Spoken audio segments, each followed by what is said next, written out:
लेकिन दूसरा आगे नहीं बढ़ना चाहिए। वो अवसर ही नहीं देते अपने आसपास वालों को आगे बढ़ने का, क्योंकि अगर दूसरा आगे बढ़ा तो मेरे सुख में कमी आ जाएगी, तो वो व्यक्ति तो हमेशा भयभीत ही रहेगा और सुखी नहीं हो सकता है कभी भी। इसलिए परहित। तो 4 घोड़े हैं, आपको यदि विजयी होना है तो जीवन में कौन से वाले 4 घोड़े साथ रखने हैं? बल, विवेक, दम और परहित। ये चीजें याद रखना। आपका रथ आगे भागेगा, आपके घोड़े आगे भागेंगे। फिर ये 4 हैं, बल, विवेक, दम, परहित घोरे, क्षमा, कृपा, समता, रज्जु जोड़े। घोड़ों की नकेल के लिए रस्सी भी तो बांधनी पड़ती है ना, उस रस्सी को बोलते हैं रज्जु। रज्जु रज्जु मतलब रस्सी। तो वो रस्सी कौन सी है जिससे ये बंधे रहते हैं? क्षमा। क्षमा करना बल की निशानी है, कमजोरी की निशानी नहीं है। कुछ लोग ऐसे सोचते हैं किसी को क्षमा कर दिया तो मानो कमजोर पड़ गए हम, दंड देना बलवान की निशानी मानते हैं, क्षमा करना कमजोरी की नहीं। ऐसा नहीं, हमेशा बलवान व्यक्ति ही क्षमा कर सकता है।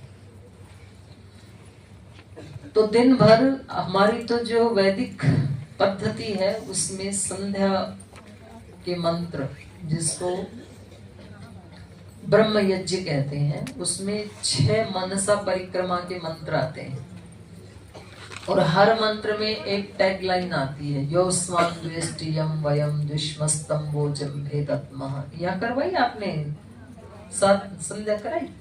तो आपको 7 विधि संध्या करवाती है ना, उसमें बार बार 6 दिशाओं में अपने मन को परिक्रमा करवाते हुए, भ्रमण करवाते हुए, और ये प्रार्थना की जाती है जो हमसे द्वेष करते हैं या हम जिनसे द्वेष करते हैं उनको हम आपकी न्याय व्यवस्था में छोड़ते हैं। आप ही जानो, उनको जो भी दंड देना है, पारितोषिक देना है, आप न्याय करना, आप न्यायकारी। तो रोजाना दिन भर में रात को सोते समय या संध्या करते समय ये इतने मंत्र आपको याद नहीं है तो कोई बात नहीं, छोड़ दीजिए। आप 2 काम कीजिए।